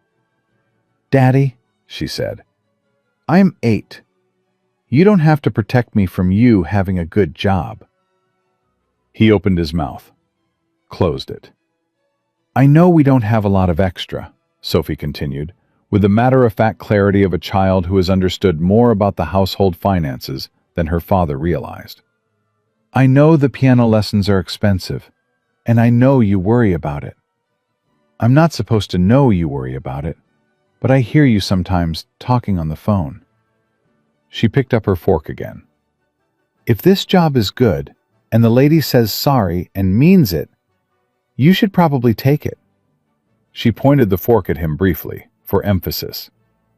Also, Mrs. Okafor says Leela is very gifted at drawing, so her mom probably has good taste. Marcus laughed, and then he put his face in his hands for a moment, because sometimes you need a second to absorb the fact that your 8-year-old is smarter than you've been giving her credit for, and also that love is sometimes a completely overwhelming thing to feel before breakfast. Okay, he said, through his hands. Okay, you'll take it? He lifted his face. Okay, I'll think about it very seriously and make a final decision before Monday morning. Sophie considered this. That's fair, she said. More syrup? He called Vivian's office Monday morning at 8:15. Elliot answered, told him to hold, and 45 seconds later, Vivian was on the line. Mr. Hale, I'll take the position, Marcus said, with 2 conditions. A short pause. Go ahead. First, the maintenance staff in this building, the people currently in those roles. I want a full review of their compensation and their working conditions in the first 60 days, and I want authority to make recommendations that get actual consideration, not filed away. Done, Vivian said, no hesitation. Second, the building's service contracts. The maintenance vendor you switched to 8 months ago. I want the authority to review all active contracts and recommend replacements where the service quality doesn't meet the building's needs. That includes bringing the review findings directly to you, not just to building operations. Another pause, slightly longer this time, but not because she was reluctant. He had the sense she was making a note. Done, she said. Both conditions are reasonable, and I should have had those reviews in place already. Another pause. Is there anything else? One more thing, Marcus said. Not a condition, just something I want to say. Say it. What happened last Thursday? I meant what I told you in the mechanical room. About 40 people watching how you handle the variable. I need you to know that I'm not walking back into that building carrying that day like a weapon. I'm not going to use it to get things I want, or bring it up when we disagree, or hold it over you as a debt. That's not how I operate. He paused. But I also need you to know that I noticed everything that happened, and I'll always notice. That's not a threat. It's just who I am. The line was quiet for a moment. I would expect nothing less, Vivian said, and the way she said it told him that she'd understood exactly what he meant. Not just the words, but the architecture underneath them. I'll be there at 8 on Wednesday, Marcus said, if that works. It works, she said. Marcus. It was the first time she'd used his first name. It landed differently than he expected. Not familiar exactly, but like a door opening onto a room that might eventually become familiar. Thank you. See you Wednesday, he said, and hung up. He arrived at Hardcourt Technologies Tower at 7:47 on Wednesday morning, 13 minutes early. Not because he was nervous, but because he was himself, and this was how he arrived at things that mattered. Ray at the security desk looked up as Marcus came through the revolving door. Looked at the jacket, the collared shirt, the absence of a maintenance cart. Something moved across the young man's face. Recognition, and then something warmer than recognition. Mr. Hale, he said. Ray, Marcus stopped at the desk. I'm going to need a new badge. Ray was already typing. What department do I put you under? Building infrastructure, Marcus said. Director level. Ray looked up from his screen, held Marcus's gaze for just a second, with a look that said he'd heard something about this, and was choosing the correct response carefully. Then he smiled. Brief, genuine. The smile of a 24-year-old who is filing something away as evidence of how the world can work when it works right. Yes, sir, Ray said. I'll have that printed in 5 minutes. Marcus nodded and stepped back to wait. The lobby moved around him, the early morning flow of people arriving, elevator doors opening, the building coming alive the way it did at this hour. He stood in the same spot where Leela had run to him 8 days ago, and looked at the marble floor with the morning light beginning to come through the glass, and thought that the building looked the same as it always had. But something about the way he was standing in it was different. He had his notebook in his inside pocket. He'd already started a new section in it, preliminary observations about the building's systems that he'd need to address in the first 30 days, starting with the manifold inspection he'd recommended to Preston, moving through a list of 16 other items he'd cataloged over 2 years that had been waiting patiently for someone with actual authority to act on them. The building had been talking for a long time. Now someone was going to listen. Elliot appeared at his elbow, promptly at 8. "Ms. Harcourt asked me to take you up and get you settled in your office first. She has a 9 o'clock that will run until about 10:30, and then she'd like to meet with you to go over the first month priorities." "That works," Marcus said. "Before we go up, can you get me a meeting with Gerald Doyle today? Early afternoon, if possible." Elliot made a note. "Of course. Anyone else?" "Preston and Delgado. Together, if they're available. Late afternoon." "I'll set it up." Elliot moved toward the elevator. Marcus followed, and as they waited for the doors to open, Marcus looked back once at the lobby, at Ray behind the security desk, at the morning light on the floor, at the spot on the marble where a little girl had decided 8 days ago that what she knew about a person mattered more than what her circumstances suggested she should know. The elevator doors opened. His office was on the 14th floor. Not the executive floor, and he hadn't asked for the executive floor. Wouldn't have wanted it. 14 was where he'd replaced the fire panel on the day he was fired, where he'd spent more time than any other floor in this building, because 14 sat at the intersection of 3 major system branches. And if you wanted to understand how the building breathed, 14 was the lung. The office itself was modest. A desk, 2 chairs, a window that looked out over the east side of the city, a whiteboard that had been recently cleared. Someone had left a cup of coffee on the desk, still warm. Marcus set his jacket on the back of the chair, put his notebook on the desk, and stood at the window for a moment, looking out. 4,200 people in this building on a typical Thursday. Lives going on inside it. Meetings and phone calls and lunches and arguments and small moments of kindness between people who barely knew each other's last names. All of it floating on top of a complex organism of pipes and pumps and electrical systems and structural components that had to work every hour of every day for any of the rest of it to be possible. He'd been watching that organism for 2 years. Now, he was its physician. He sat down, opened his notebook to the new section, and uncapped his pen. There was a knock at the open door. He looked up. Doyle was standing in the doorway. Gerald Doyle, with his red cheeks and his perpetual clipboard, who had gone to bat for Marcus on the phone while Marcus stood in that boardroom absorbing what was happening to him. Doyle looked slightly uncertain, the way people look when they're not sure what register to use with someone they used to supervise, who is now 2 levels above them in the org chart. "Elliot said you wanted to see me," Doyle said. "Come in, Gerald." Marcus gestured at the chair across from him.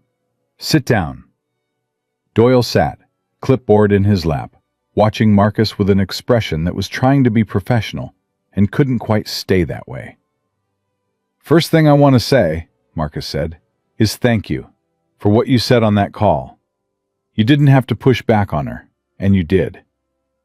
Doyle shook his head. "I should have pushed back harder."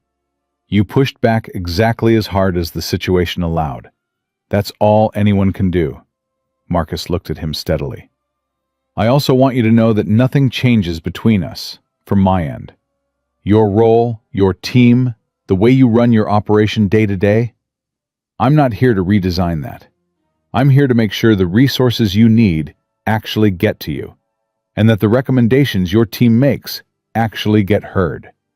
He paused. "Starting with those 5 maintenance flags that didn't get implemented. I want to walk through all 5 with you today and understand what it would have taken to get them approved." Doyle blinked. "Today?"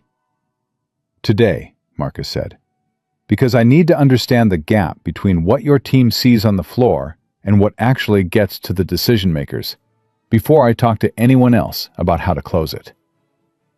Doyle looked at him for a long moment. The uncertainty in his face settled into something more solid. The look of a man who has been waiting, for longer than he knew, for someone to ask exactly this question in exactly this way. "Yeah," Doyle said. "Okay, I can do that." He put his clipboard on his knee.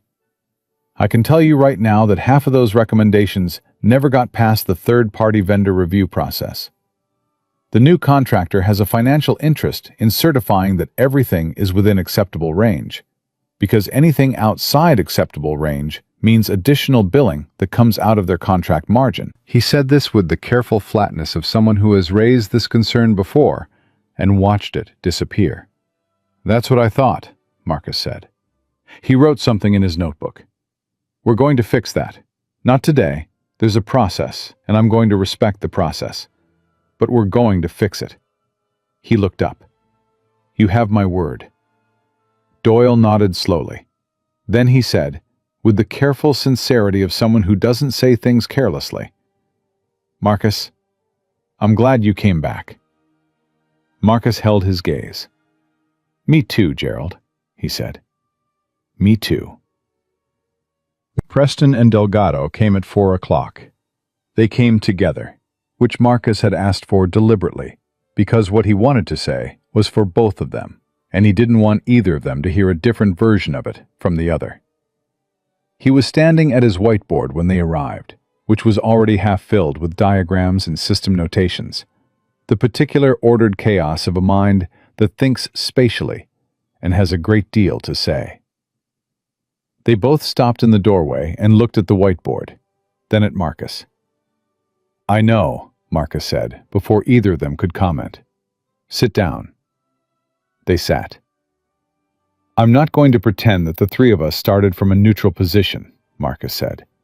"You've both seen me on the floor in a maintenance uniform for 2 years.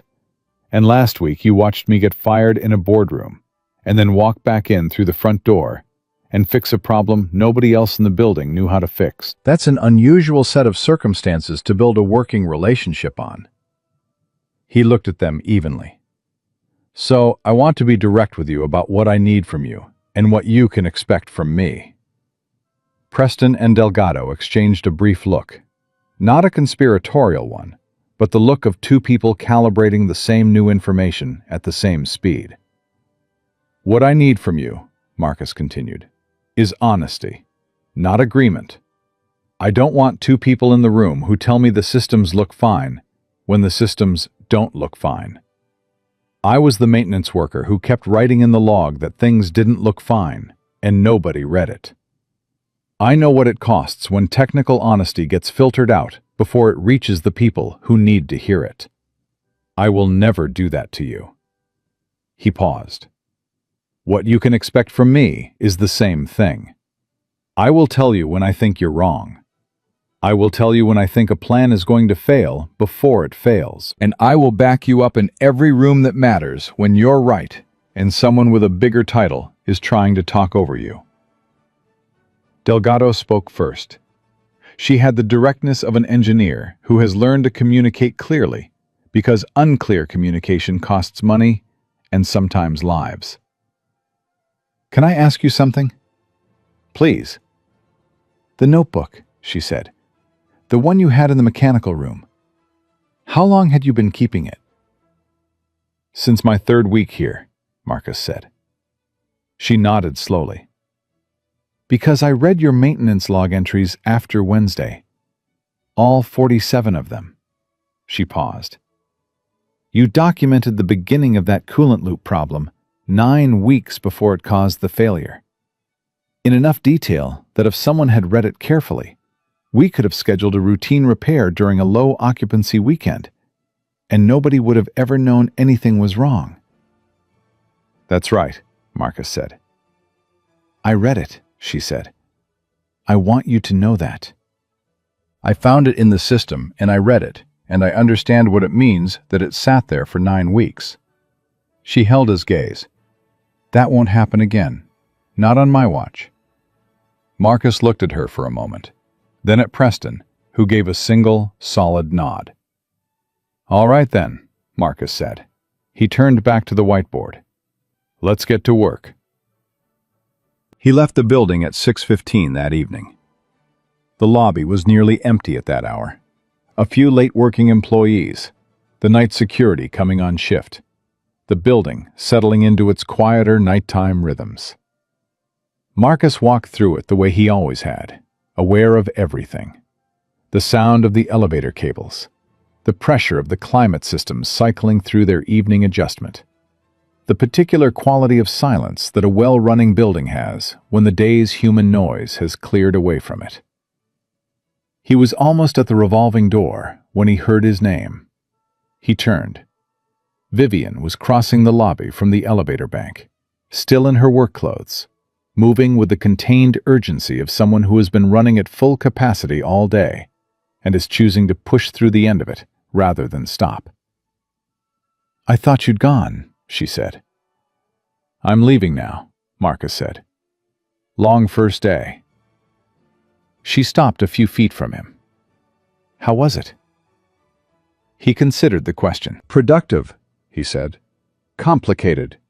Good, I think." She nodded. They stood in the lobby with the night security doing his rounds in the background, and the building doing its quiet thing around them, and something between them that was not yet comfortable, but was no longer entirely uncomfortable.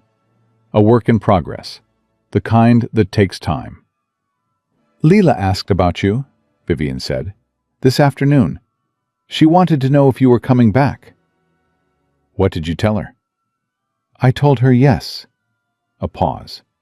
"She said good," and then she went back to her drawing. Vivian almost smiled. "She takes good news very calmly." "She does," Marcus agreed. Another moment passed. Vivian looked at him with something in her face that he was beginning to be able to read a little better. The way her expression worked when she was about to say something that cost her something. "I know 1 week and 1 good day doesn't fix what happened," she said. "I want you to know that I know that." "I do know that you know it," Marcus said. "That's part of why I came back." She held his gaze, nodded once, the way she nodded when something had been settled. "Good night, Marcus. Good night, Miss Harcourt." He pushed through the revolving door. Outside, the city was fully into its evening, lit up and moving, indifferent to the particular story that had just moved one step further toward whatever it was eventually going to be. Marcus walked to his car, and as he drove toward St. Catherine's to pick up Sophie from the late program, he felt something he hadn't felt in a long time. Not relief exactly, not triumph. Something quieter than both of those. The feeling of a thing running the way it was supposed to run, all its systems working, all its pressure balanced, the whole intricate machine of a life doing what it was built to do. He pulled up to St. Catherine's. Through the lit window, he could see Sophie inside, sitting next to a smaller girl with her mother's sharp eyes, both of them bent over a piece of paper, drawing something together. He sat in the car for a moment, watching them. Then he got out and went to bring his daughter home. The first 60 days were not easy. Marcus hadn't expected them to be. He'd been around long enough to know that the hardest part of fixing a broken system isn't the technical work. It's the human architecture underneath it. The assumptions, the habits, the way people have learned to operate inside a structure that wasn't working and have mistaken the broken parts for load-bearing walls. He dismantled things carefully. He was patient with people and firm about systems. And he learned quickly which of those two things to apply to which situation. Because sometimes it was the other way around, and you had to be firm with people and patient with the systems. And the whole skill was knowing which moment you were in. Doyle's team, he found, was better than anyone above them had given them credit for. They were thorough, experienced, and deeply tired of being ignored. Marcus held a full team meeting with the maintenance staff in his 3rd week. Not in a conference room, but in the mechanical room on sub-level 2, which he'd chosen deliberately, because he wanted everyone to know from the first minute that this was a leader who understood where the real work happened. He stood in front of 12 people in gray uniforms and said, "I sat where you're sitting for 2 years. I know what your days look like. I know what it feels like to write something in a log and wonder if anyone is ever going to read it." He looked at each of them, unhurried. "Someone is reading it now, every word. And if something you flag gets ignored, I want you to come directly to me, because the log is not the end of the process anymore. It's the beginning." Nobody said anything for a moment. Then a woman named Carla, who had been with the building for 9 years and had the look of someone who had heard a lot of promises from a lot of people in good jackets, raised her hand. "What happens when we flag something and the vendor says it's within acceptable range?" "Then we get a second opinion," Marcus said. "And if the second opinion disagrees with the vendor has a problem, not you." Carla looked at him for a long moment. "You mean that?" "I mean everything I say," Marcus said. "Give me 60 days. Then tell me if I don't." He'd earned Carla's trust by day 31, when he personally walked a maintenance flag she'd submitted, a stress indicator on a structural beam junction on floor 6 that the vendor had rated as non-critical, through a full independent engineering assessment that came back recommending immediate reinforcement. Marcus had the repair scheduled and completed within 10 days. He'd sent Carla a one-line email afterward. "Good catch, thank you." She printed it out and taped it inside her locker. He found out about that later, secondhand, and it stayed with him in the particular way that small, true things do. The service contract situation took longer because it involved money and contracts and people whose professional identity was tied to the vendor relationships they built.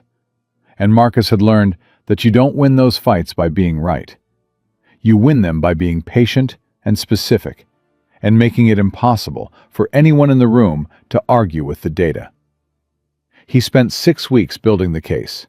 He pulled every service record the vendor had generated in 8 months. He cross-referenced their assessments against his own observations and Doyle's team's logs, and 2 independent inspections he'd commissioned.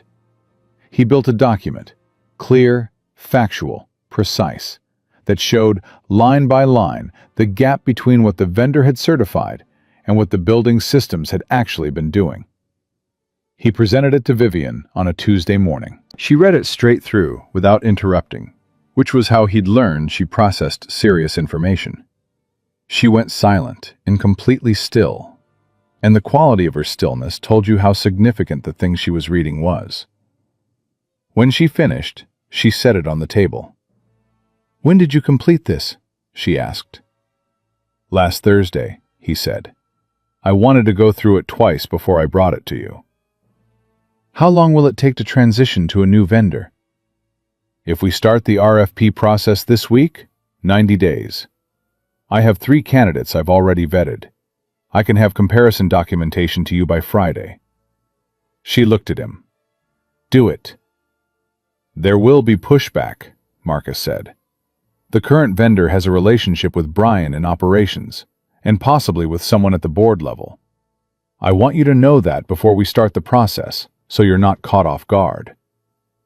Vivian's expression didn't change exactly, but something in it sharpened. "I'm never caught off guard twice by the same category of problem," she said. "Handle the RFP. I'll handle the board." He believed her. He'd seen enough of her in 60 days to know that whatever else she was not a person who repeated her mistakes. She was someone who absorbed a lesson fully and permanently, the way certain structures absorb force. Not by resisting it, but by being built in a way that makes it part of their strength. The conversation that changed things happened on a Wednesday evening in week 9. Marcus was working late. He often did now, not because he felt obligated to, but because the evenings were when the building talked most clearly, when the occupancy dropped, and the systems could be heard without the interference of 4,200 people going about their days.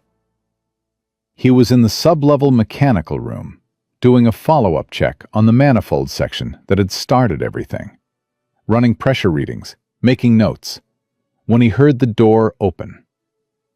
He expected Preston, who sometimes stayed late. He turned and found Vivian. She was in a different register than her office version. Jacket off. Something in her posture that was less constructed.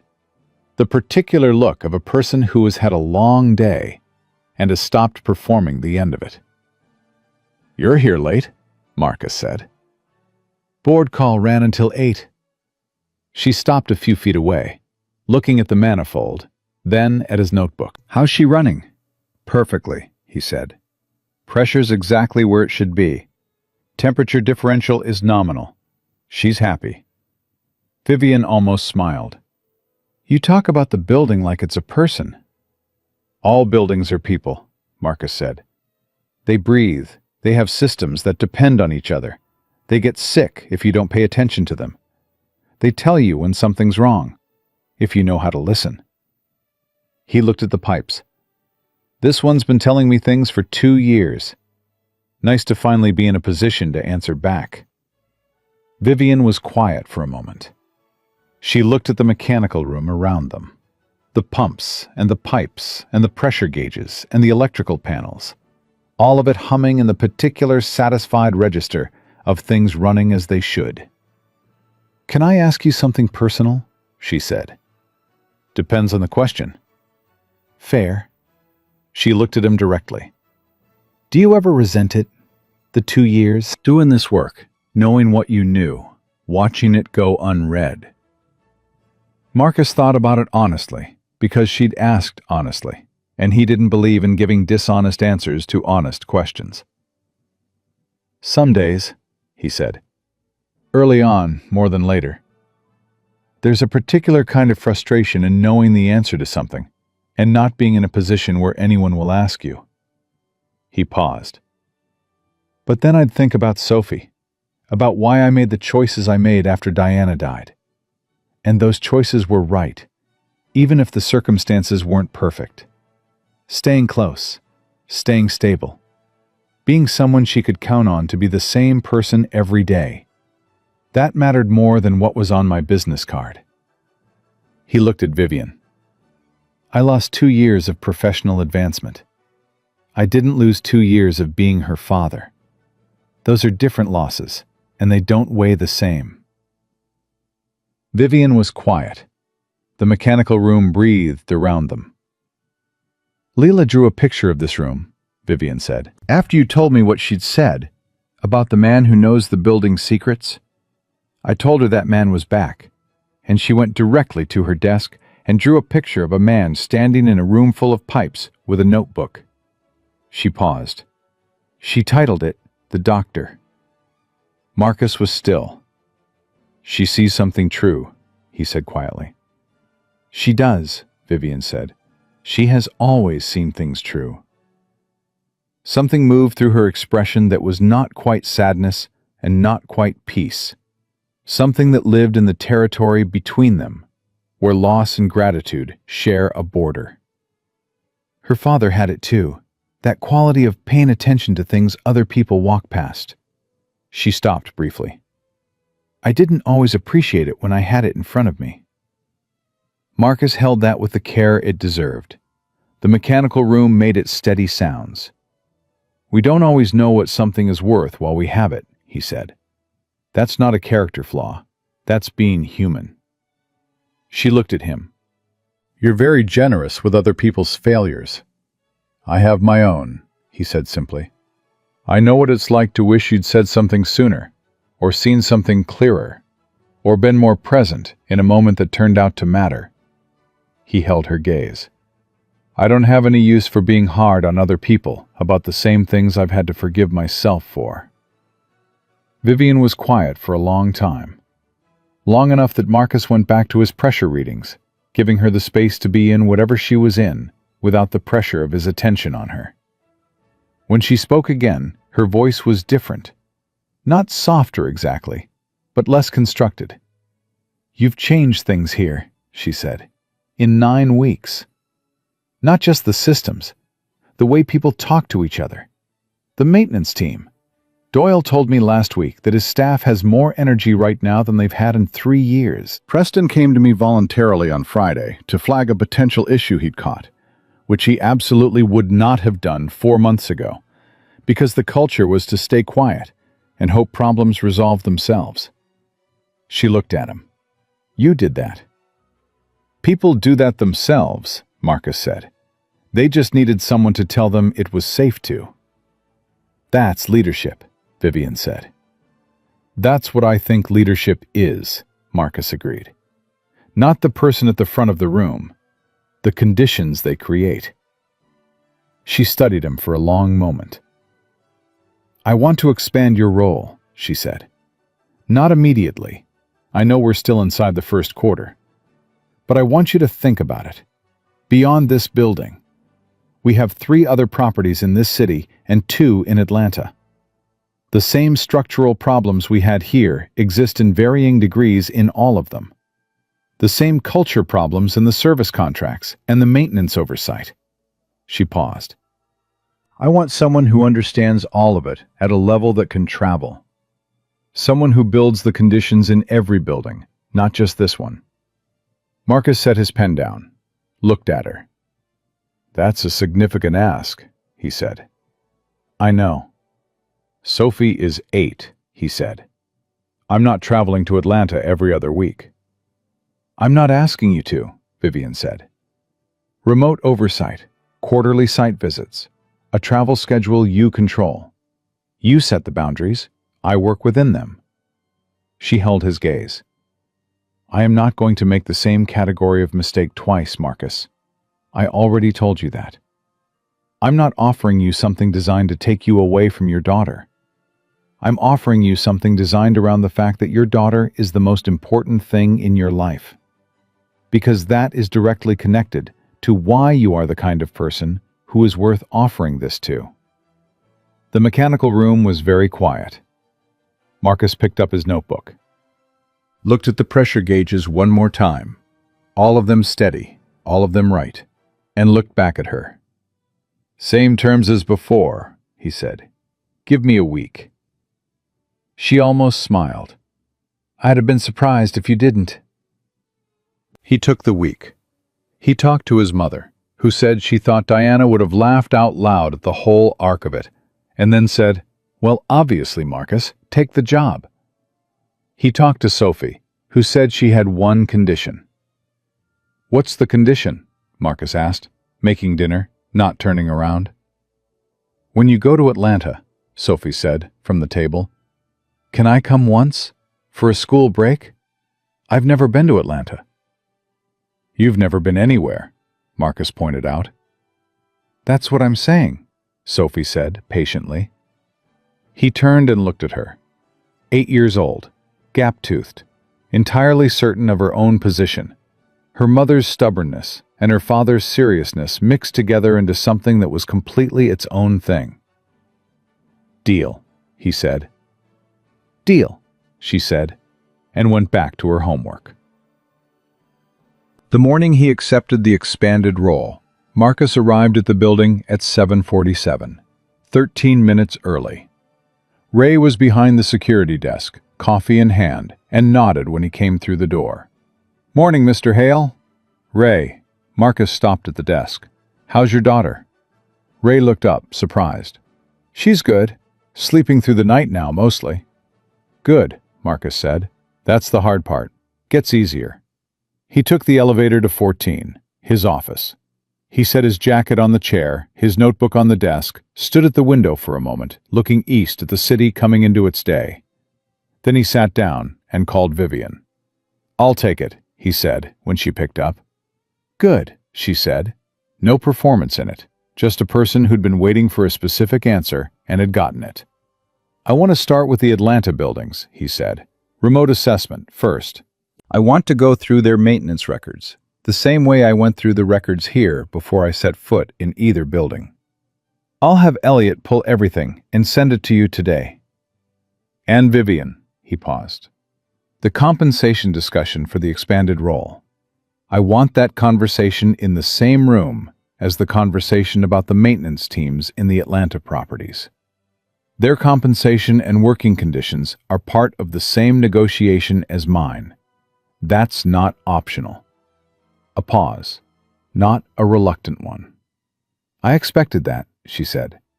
I've already had Elliot flag it for the HR review. All right then. He hung up, opened his notebook, started a new section, Atlanta Properties, Preliminary Assessment Framework, and began writing in the careful, precise shorthand that anyone else would have found impossible to read, and that held, for Marcus, the exact shape of every problem he'd ever solved. 6 weeks later, on a Saturday morning in late spring, Marcus made pancakes. From scratch. The real way, with buttermilk and a little vanilla, the way his mother had taught him when he was 11, and which he had never once simplified, because some things deserve the full version of themselves. Sophie sat at the table with Leela. This had become a thing, gradually and naturally, the way things become things between children who have decided they are friends. Leela at St. Catherine's on Thursdays, the two of them bending over drawings and homework, with the focused camaraderie of people who have found someone who thinks at the same speed they do. And then, over several weeks, a standing Saturday morning arrangement that had arrived not through any negotiation between Marcus and Vivian, but through the simple, unanimous decision of two 8-year-olds who saw no reason why the best part of the week should be limited to a school hallway. Vivian sat at the kitchen table across from her daughter, hands wrapped around a mug of coffee, watching Sophie explain something about butterflies with the intense, gestural authority she brought to all of her most important explanations. The thing people don't know, Sophie was saying, is that when they're in the chrysalis, they basically dissolve. Like, the caterpillar dissolves into this soup, and then from the soup, the butterfly builds itself. Leela considered this with the gravity it deserved. So it has to stop being one thing before it can be something else? Exactly, Sophie said, satisfied. Marcus stood at the stove with his back to them and listened. That seems scary, Leela said. Probably, Sophie said. But it doesn't have a choice. It's what it's supposed to do. Marcus didn't turn around. He kept his eyes on the pan and let the words move through him, the way the building's vibrations moved through the floor. Quiet. Foundational. Carrying more information than they appeared to. He thought about 2 years of gray uniforms and service elevators and handwritten notes that nobody read. He thought about a boardroom and a voice cutting through it like something final, and a little girl running across a marble lobby, and a phone call from an unknown number, and a mechanical room with a failing coolant loop, and a notebook full of observations that had been waiting for the right moment to matter. He thought about Diana, who would have called all of it absolutely ridiculous in the fond, exasperated way she'd had, and would have then sat down and helped him think through every angle of it with the precision she'd brought to everything she cared about. He thought about Sophie asking him, "If you're so smart, why do you clean floors?" A question that had stung because it was asked without any intention to sting, which is when questions are most honest. He thought about what he would say to that question now. Not a defense, not an explanation, just the truth, which was that cleaning floors and knowing the secrets of buildings are not different kinds of work. They are the same work at different scales. They are both about paying attention. They are both about caring for something that other people take for granted. They are both about being the kind of person who shows up before anyone else and listens to what a thing is trying to say. He'd been that person in a gray uniform. He was still that person now. The only thing that had changed was that someone had finally looked up from what they were doing long enough to see it. He put the first stack on a plate and turned around. Sophie and Leela were bent over a piece of paper at the table, drawing something together with the focused, collaborative seriousness of a small construction project. Vivian was watching them with the expression she had when she wasn't managing how she looked. Something open, something full, the face of a woman who had learned, at some cost, to stay in a room long enough to see what it actually contained. She looked up and met Marcus's eyes. He set the plate on the table. "Pancakes," he said. Sophie looked up. "Finally," she said, with the deep satisfaction of someone whose patience has been perfectly calibrated to the moment of reward. Leela reached for the syrup immediately, and Sophie said, "Wait, we have to let them cool a little. That's the rule." And Leela said, "That's not a real rule. That's just a thing you say." And Sophie said, "It is absolutely a real rule." And the argument carried them forward into the morning with the effortless energy of two people who have decided that being together is better than being apart, and that the best things are worth waiting exactly the right amount of time for. Marcus sat down. He poured coffee. He looked at his kitchen, the drawing on the wall by the light switch, the house with a large sun and two stick figures with their arms open, Sophie's backpack on the hook by the door, the leather notebook on the counter, starting a new page. Through the window, the spring morning coming in at the angle it had at this hour, the light doing what light does when you finally put yourself somewhere it can reach you. He thought about what Ray had said that first morning at the security desk. People notice, even when it looks like they don't. He thought about all the things that quiet builds over time when you do the work correctly and don't quit and don't collapse and don't let the moments that were designed to diminish you determine what you're worth. He thought about Sophie saying, "I trust you, always." Like the answer was so obvious it barely needed saying. It did need saying. It needed saying every time, because the thing about trust, real trust, the kind that holds in the hard weather, is that it isn't built in one moment.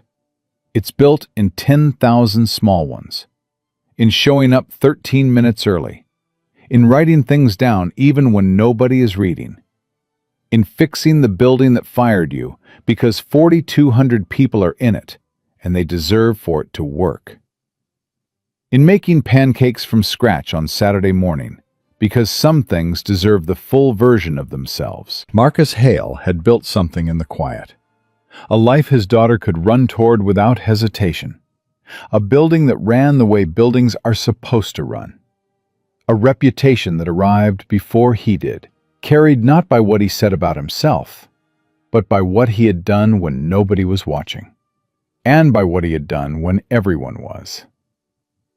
He picked up his fork. Across the table, Sophie was winning the syrup argument. Beside her, Leela was laughing. At the end of the table, Vivian was watching her daughter laugh with the look of a woman who has been reminded, by the long and improbable road that led to this kitchen, that the most important things in a life are not built in boardrooms or announced in front of 40 people. They are built the way all solid things are built, quietly, carefully, one true day at a time. Marcus took the first bite. Outside, the city went on. The tower rose into the spring sky, all its systems running, all its pressure balanced, every component doing what it was meant to do. And in the quiet beneath all of it, the building breathed.